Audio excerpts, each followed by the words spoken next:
आज की अगर कोई स्ट्रेटेजी देखिए, आज तो भारतीय बाजार तो बंद है, लेकिन शाम को जब खुलेंगे तो क्या लगता है, क्या स्ट्रेटेजिक मूव लेना चाहिए? सोना, चांदी, कच्चा तेल, हालांकि इस समय की जो मूवमेंट है उसको तो भारतीय बाजार कैश नहीं कर पाएंगे, लेकिन जब शाम को बाजार खुलेगा तो क्या आपको लगता है कि सोना चांदी के अंदर में पोजीशनिंग लेनी चाहिए? हालात ठीक ठाक होंगे, अभी इतनी ज़्यादा चिंता करने की ज़रूरत नहीं है, चीज़ें सेटल डाउन हो जाएंगी। हालांकि अमेरिका भी ये समझ चुका है कि अब ईरान के साथ और ज़्यादा लंबा युद्ध उसकी अर्थव्यवस्था के लिए घातक साबित हो सकता है, और जिस तरीके का आंदोलन अमेरिका के अंदर में देखने को मिल रहा है, लोग सड़कों पर भी उतर रहे हैं और उनकी ही पार्टी के लोग ट्रंप को कुर्सी से जाने के लिए भी हिदायत दे रहे हैं कि वो तुरंत पद छोड़ दें।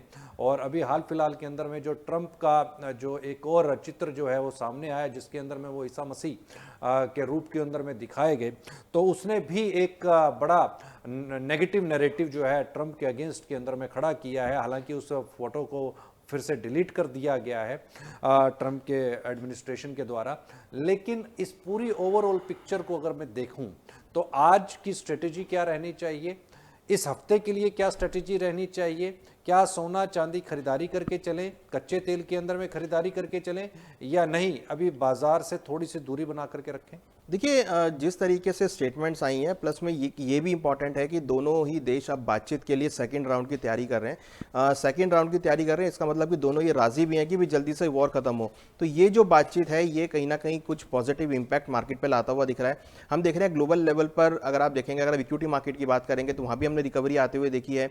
भारतीय बाजार भी रिकवरी मोड में आते हुए दिखाई दे रहे हैं, प्लस गोल्ड सिल्वर के अंदर भी हमने रिकवरी आती हुई देखी, क्योंकि जो डिमांड है, जो इन्वेस्टमेंट डिमांड है, वो यहाँ पर आती हुई दिखाई दे रही है। और अगर ये सब सही रहता है तो कहीं ना कहीं आपको मार्केट में रिकवरी देखने को मिलेगी। तो मुझे लगता है कि देखिए, 2 हफ्ते पिछले पॉजिटिव गए हैं, तो ये हफ्ता भी मुझे लगता है कि यहाँ पर एक पॉजिटिव नोट पे रहेगा और यहाँ पर आपको सभी बाजारों में एक तेजी का रुख देखने को मिल सकता है। तो मेरा ऐसा मानना है कि ये जो सेकंड राउंड ऑफ टॉक है ये पॉजिटिव होगा। देखिए, जैसे जैसे आगे दिन बीतेगा वैसे वैसे टॉक्स जो है वो कुछ फ्रूटफुल भी होती हुई नजर आएंगी।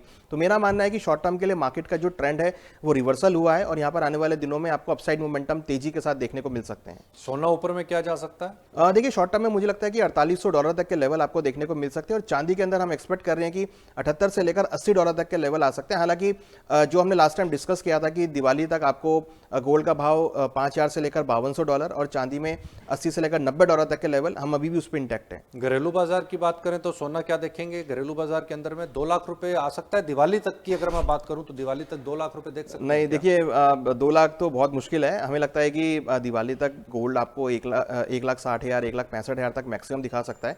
2 लाख का लेवल मुझे नहीं लगता कि यहाँ पर देखने को मिलेगा। बट हाँ, ये है कि आपको बाय ऑन डिप्स की स्ट्रेटेजी यहाँ पे जरूर देखने को मिलेगी। जो भी डिप्स आएंगे वहाँ पर आपको अट्रैक्टिव बाइंग देखने को मिलेगी। अब देखिए, दूसरी बड़ी बात, भारत के अंदर शादियों का सीजन भी चालू होने वाला है, आगे अक्षय तृतीया भी है जो कि बहुत इंपॉर्टेंट इवेंट है, और ऐसे में लोग डेफिनेटली वेट कर रहे होंगे कि कब खरीदारी करें। तो एक बहुत अच्छा ऑस्पिशियस ओकेजन भी है। तो मुझे लगता है कि शादियों का सीजन और अक्षय तृतीया, और ऐसे में पॉजिटिव डिस्कशंस होना दोनों देशों के बीच में, तो एक गोल्ड सिल्वर के लिए सपोर्टिव फैक्टर रहेगा।